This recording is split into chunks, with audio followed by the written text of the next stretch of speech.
let's start this one off with a little game. You guys like games, right? Of course we do. How dare you associate the majesty of black metal with the much less made love to a woman? All right, Jesus fuck. I want you to tell me whether this short bit of music I'm about to play is NSBM or RABM. Got it? Did you get the correct answer? Congratulations, you're fucking gay and autistic. I wanted to go through a couple more rhetorical points neo-Nazis, fascists, and their kin utilize when defending the majestic bastion of black metal. Mainly because I always have Nazis on the mind. You're a fascist. You're a fascist. Your mother's a Nazi. God, I fucking love throwing around these labels without elaborating in depth via video essay that you definitely will listen to. To start out, this one's for the lefties out there. I know there's a couple in my audience. Whether you like it or not, and not saying this is a good thing or how it should be, but fascism, white supremacy, Western chauvinism, or just general bigotry has been a part of black metal for a long time and continues to be connected in many different ways by the main demographic of fans and artists being from the Caucasus, if you know what I mean, and primarily in the imperial core countries, by the extremity of the music and thematics themselves, including the most depraved and despicable things imaginable, intentionally, in both lyrics and audio, and the contemporary political climates of each era and the subgenre, etc. We can of course look at this from a materialist lens and discuss how these tendencies came to be and the factors at play, and why recurring trends like a Hootler worship or a xenophobia rear their heads in various media forms. That's right, black metal is not the only music with this baggage attached. However, none of this changes the fact that it is attached to black metal's past and present, and we can't change anything if we start from a non-existent reality. That's the job of the fascists. Most of these guys think it was Satan that willed their spirit to hate immigrants or some shit, and they hate being told that none of us are immune from material conditions, brother. This kind of goes hand in hand with how the vast majority of metal listeners in general, and black metal listeners in particular, dislike or are annoyed by the presence of any overt political or ideological influence, regardless of their own political or ideological influence, typically subconsciously affected by their own material conditions. I think it's important to remember that the artists themselves aren't immune from this dynamic. If you as a fan are quite similar to the artist in background and material conditions, it's no coincidence you guys might be into the same shit, namely occultism, warfare, horror, mythology, nature, etc. Therefore, it's no coincidence that guys perhaps more enamored with blood and soil share a lot of these interests, passions, and fascinations. The cultural milieu swirls around and all these factors mix together. Guys who like dark and evil shit, both political and apolitical, primarily in or influenced by the imperial core, and voila, you got some fascist black metal. I don't think it needs to be said the influence of just general edgy boy culture with many of these overlapping interests. It's also interesting to think about the differences between generations. The OG scene didn't have the internet and were definitely able to cultivate a more mysterious and authentically occult atmosphere, whereas now we're clearly internet-addled and participate in the cultural scenes therein. You know, like there weren't NSBM fans calling leftists soy cucks in 1993. They were just saying fat. For this video, and for a lot of what I discuss about the topic, I'm going to stick with our contemporary era and the zeitgeist herein, mainly because it's what lots of you, including myself, have first-hand experience with. Black metal artists and fans alike are undoubtedly influenced by their respective material conditions, no matter how ethereal and mystical you attempt to portray yourself as. This fact really pisses a lot of people off for some reasons I understand, like how it takes away from the spiritual experience, etc., especially in our modern age where spiritual authenticity is getting rarer and rarer. But my job here isn't to assist you in your candlelit chanting sessions. I'm fucking analyzing here. You don't have to like it or get a mystical hard-on at what I'm saying for it to be true. Enjoy whatever music you want to enjoy and gather whatever spiritual value you want. The material reality will remain. Riddle me these questions. What was your family like growing up, and how was your childhood? What kind of stuff did you like? What did you like to do after school, Billy? Ever watch Lord of the Rings? No? Alright, Billy, stop fucking lying. Don't you dare say you preferred Harry Potter. Were you born with Transylvanian hunger in hand? Was your grandfather, Aleister Crowley, Did you meet Coranzon outside your middle school one fateful afternoon, or are you still in the process of enlightenment? Oh man, looks like you need to roll at least a 17 for that. Oh well. Have fun LARPing as a vampire, demon, or whatever fucking Belial, Spawn, Azazel Chan bullshit you want. I'll let you know how it looks from my mundane tower of perpetual materialism, and we can meet in the battleground of the dusty record store basement. In short, fascism and black metal is something that cannot be denied, but rather opposed. The material conditions fostering racism, xenophobia, anti-humanism, and general antisocial behavior present in black metal fans and artists will remain unless a change in material conditions is made, or a new consciousness of those material conditions is established. You can say NSBM is shit or Varg is stupid all you want. If a fan enjoys the music and the sentiments expressed resonate with their material experience, your opinion on the music doesn't fucking matter. I don't know if you've realized this yet, but fascists are fucking obtuse little cunts. And also, raw fucking brutal black metal is utter shite to the vast majority of people. Calling their favorite music shite is kind of an indictment on your metal credentials, and vice versa. It's frustrating to hear the whole argument of just the music mattering when it's clear as fucking day an ideological thing. Again, refer to the intro. Anyways, here's another thing. Neo-Nazi black metal fans love to gaslight, and when confronted, are bitch-ass cowards. I went over it in my one video, but the amount of times I've seen commenters with Nazi profile pics tell me, Nazis don't exist anymore. It's all in your head. only for another one to proclaim Nazis made black metal and we're here to stay.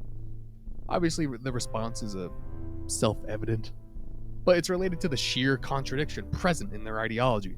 The enemy is ever dangerous and looming, but simultaneously pathetic and doomed to fail miserably. These guys are harmless and practically non-existent, but simultaneously badass and not to be fucked with. Both claims are in efforts to discourage any opposition, one in a little bitch-ass way, and the other in a braviose, peacocking kind of way. Particularly today, and especially on the internet, you see this in a bunch of different ways, whether it's the constant shitting on any attempts of anti-fascism with the labeling of cringe or fill-in-the-blank undesirable Wojak character, or the elevating of fascists and black metal to a status of modern-day warriors so powerful that, we shouldn't even bother opposing them. Look at those scary tats. I'm not denying the laughable displays of combating fascism by your neighborhood well-meaning autists who just discovered Lenin, or how the quality of metal is judged in ridiculous ways, often cringe-inducing for anyone this side of black witchery. But a question I always come back to is, so what then? Leaving outspoken advocates of fascism aside for a moment, if you can agree fascism is fucked up and dangerous, and that fascists exist within the space, but we shouldn't oppose them in any way lest we appear le cringe, what then? Miss me with the bitch-ass line of, just ignore them, brother man. These guys are like fungus. No sunlight is needed for them to expand and grow. The best recourse is flames, or in other words, opposition. But unfortunately, because of your precious nonchalant coolness, that's not an option. You can say, but they're harmless. Dude, no need to lie to yourself. Violent, murderous shenanigans is the literal #1 selling point for fascists and black metal. In fact, it's the brilliant final solution to all of fascism's problems. Might makes right is the fascist equivalent to a liberal stooge saying, keep calm and carry on. No matter what the problem identified by a fascist is, the solution is always an imposition of death on whoever is deemed the enemy or other. Don't believe me? Mr. Bitler, how do you propose we solve the problem of mass migration and immigrants taking over? How do we stop children from being indoctrinated by the gay? How do we save the economy from undesirable influences at the top? And here's a good one. How do we stop the conflict in Gaza? Simple. Kill the Browns, kill the gays, kill the bankers, and kill the Browns and bankers. The common thread throughout fascist ideology is the reliance on righteous extermination to solve any perceived problems. You may think, no extermination is needed. Just go back to where you came from and live with your biological brethren in eternal happiness. To that I say, but what do you do with the others who live in your country but don't fit into that group? Ask them politely? But I digress. I ask again, what then? Oftentimes, the claim of not condoning Nazis or thinking fascism is bad, etc., is bullshit. Just a thin veneer of respectability on a topic they barely have a coherent attachment to other than edge is based and epic soy cuck ownage. What function does the position of not combating fascism, or even just outright denying its presence altogether, have when it comes to the issue of Nazis and black metal? Again, it's to discourage opposition, sometimes out of just sheer ignorance or stupidity, and lots of the time because they just straight up agree with the ideological positions of these fascists. Of course, not standing 10 toes down like this is a bitch ass move, not even considering the content of the ideology. Cowardly, sniveling fucks take the route of sly reposturing and plausible deniability when confronted with this topic. Speaking of plausible deniability, the metal scene is rife with tightrope walking and tiptoeing around the topic of Nazis and black metal. Plausible deniability can be described as the ability of denying responsibility or knowledge of actions due to a lack of overwhelming evidence. For example, I did not do a Sieg Heil, it was a simple awkward gesture. And we all know I'm an awkward fuck. Where's your proof otherwise? Black metal in particular, as I've said before, exists on such a sharp razor's edge of contradiction that plausible deniability practically flows like a river from it. It's supposed to be evil, edgy, hateful, or the soundtrack of war. It's supposed to have some of the most twisted and fucked up thematics possible. The most predominant artists are from pure white Scandinavia. The shit was created to offend. None of this can be proven otherwise, and conveniently it makes the presence of fascist rhetoric and propaganda something we might be able to describe as evil, edgy, hateful, or offensive fit in quite nicely. White supremacist lyrics or a Nazi regalia can easily be plausibly denied by the supposition of edginess, hatefulness, and offensiveness as prerequisites for the subgenre. Additionally, not being able to understand the lyrics or distancing oneself from the creators of the music is all too easy in black metal. I can't say I never do it either. Add in how the thematics and imagery of black metal, black leather, spikes, battle gear, armor, war, violence, evil, the occult, and spiritual monstrosities all create an atmosphere of detached extremity, seemingly unattached to material reality, perfect for fascist rhetoricians and sympathizers to plausibly deny their true sentiments. I mean, for real, some of these guys speak purely encoded language and multi-layer innuendos. It's kind of sad, especially when you can see right through it. Like, dude, you don't need to be cute and use some special emoticon or symbolic numbers, etc. Your vile beliefs can't be much worse than excessively using the fucking nose emoji. Now, I'm not saying that these thematics and this atmosphere shouldn't exist or is bad in and of itself. I'm an edgy boy too. I love that shit. There's no need to be an obtuse prick when it comes to themes like paganism or Norse mythology, adhering to strict associations with either, as the rad lib or the Nazi, is just a spit in the face of any critical thinking or media literacy. Wanting to brood in a dark, frostbitten forest isn't inherently fash. If you're into black metal, we all want to do that fucking shit. The difference being who you do or don't want to allow in that forest with you. What we need to understand is the material reality it exists in, and the very real ideological forces at play, taking advantage of such an atmosphere and such edgy boys, instead of just pretending it's all the same edge for edge's sake, or a dangerous theme to be avoided no matter what. A good example of this, as well as a common thread amongst Zoomer, budding, neo-Nazi black metal fans, is Sam Hyde. This is one of my songs that I like, and it's specifically for this one part in the song, which the rest of the song just throw it out, but it's this one. The rest of the song just throw it out, but it's... The guy's entire shtick is being incomprehensible and hidden behind layer upon layer of irony. This is quite useful for him, as it allows plausible deniability for the countless reprehensible rhetorical positions he propagates and glorifies, among which includes white supremacy and pedophilia. His target audience eats that shit up and morph into miniature Sam Hydes, but his detached irony armor can deflect any attempts at opposition. Well, I mean, maybe not anymore, considering the guy is pretty blatantly a neo-Nazi and pedophile. Seriously, why do you idiots still worship the guy? Like, what does it take to reevaluate your opinions? I like this shit when I was younger too, when I was like fucking 12. But like, what do you have to gain from being his minion? It's fucking crazy. You can say it's hypocritical I'm criticizing one form of edginess over another, like excessive gore or violence, but be for real, Billy. Let's put our thinking caps on, okay? What real-world ideology is being propagated by zombies and chainsaws and shit? At worst, it's like Funko Pop Marvel levels of damage to society. Which, I mean, is arguably worse than fascism. Now, what real-world ideology is being propagated by white supremacy and immigrant murder? This isn't even limited to lyrical themes. We can look at the artists themselves and the shit they say and advocate for. So, Billy, which gore grind artist is unironically preaching about gutting a flesh monster and being drenched in its giblets? There's an obvious difference here, fucking Billy. Stop being an obtuse fuck. Here's an example.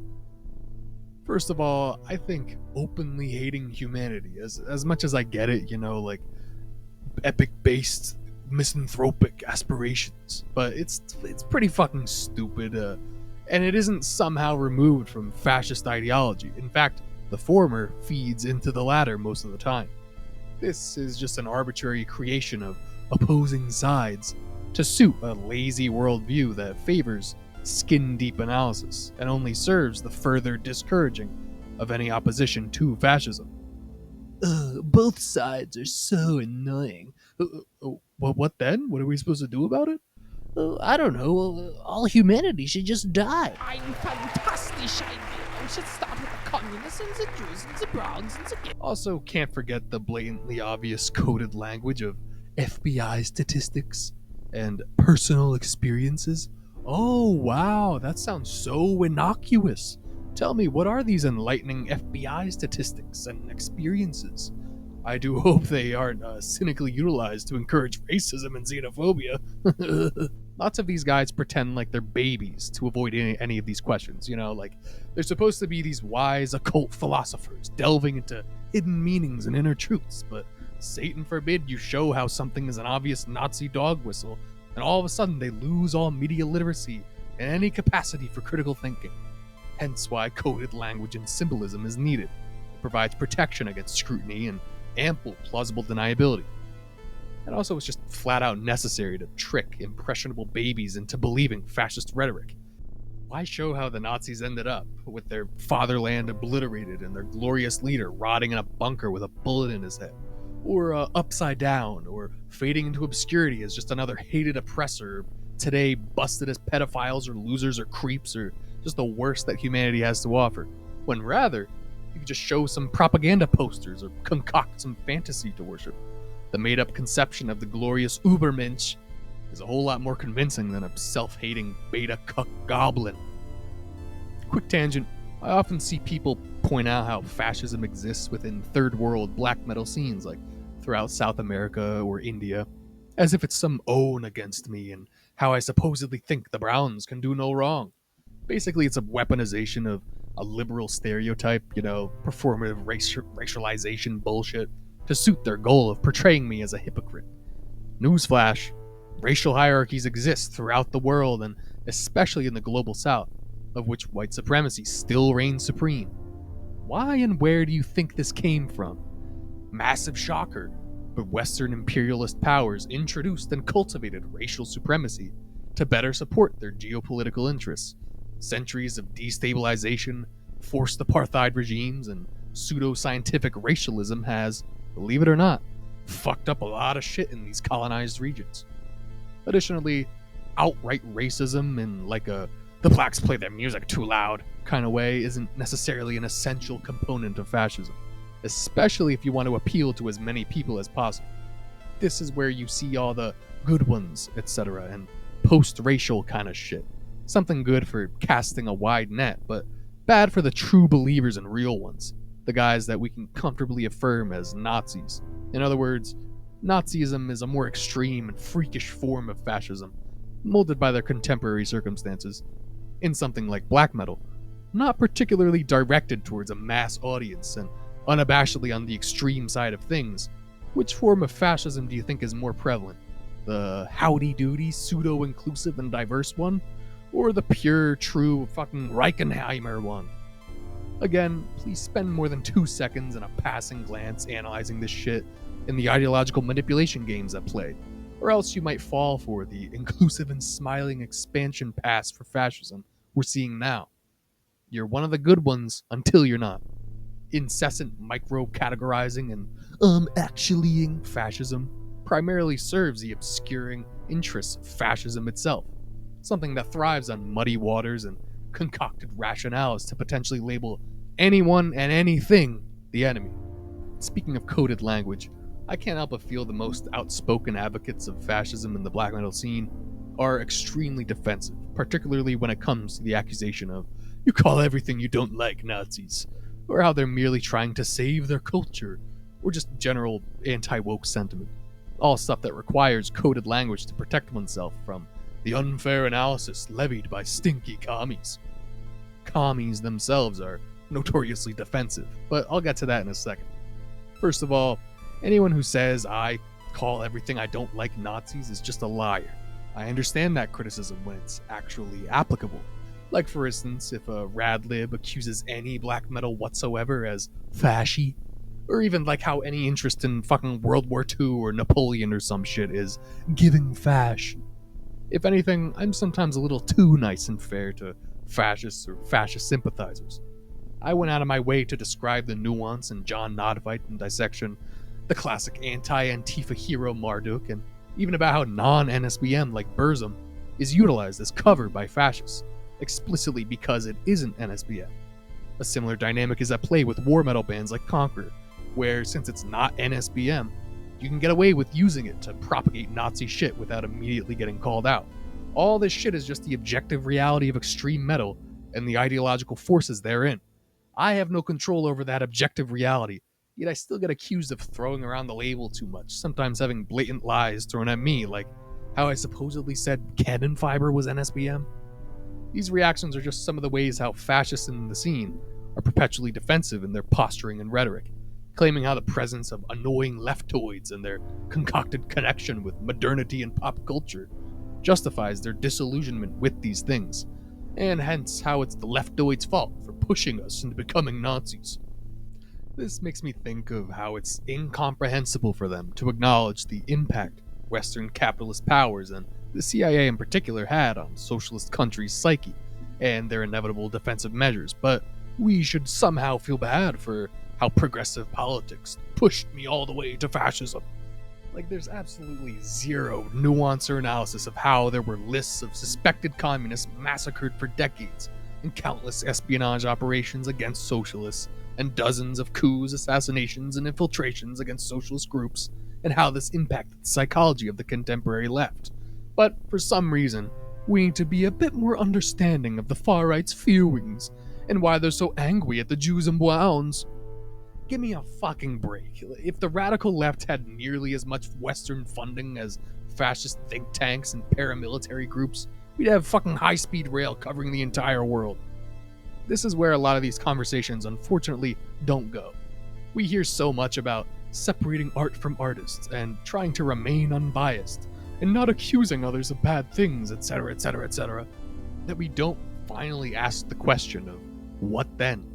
If we truly attempt to remain unbiased, or we truly try to not unfairly label shit, how does the scoreboard look? What is the inevitable outcome of fascism on artistic expression? How are the vast majority of people impacted by egalitarian measures as opposed to fascistic ones? How can we hope to exist in a world with our fellow men in a way that's worth existing in?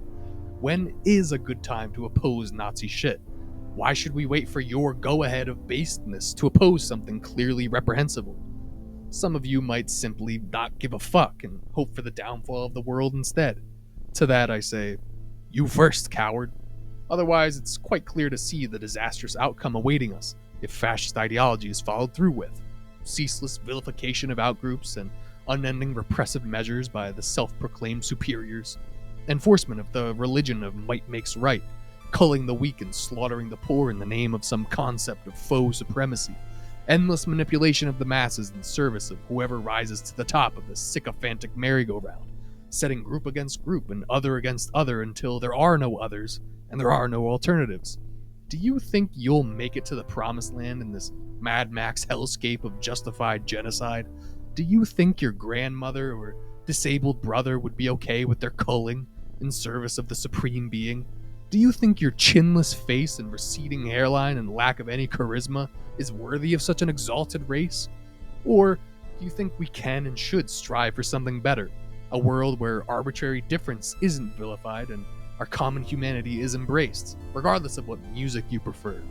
The existence of music, instruments, scenes, and artists, including black metal, is a social existence, coming into being due to our collective impact, not a singular, isolated spawning. Again, if you disagree with that or don't want to live in such a world, why pursue anything at all besides a swift escape? For some people, black metal is that escape, and thus embodies the contradiction inherent to its existence, a utilization of society and social experience, just to run away from it, scared and depressed. I find immense value in the spiritual essence of black metal, its emotional impact and atmosphere, providing experiences unlike much else in the history of mankind. And that's fucking awesome. We as human beings created something like it, regardless of where you claim the inspiration came from or from what spiritual influence it flowed out of. We made that shit. So I'm gonna remain curious as to why that shit came to be and its existence in the respective material world.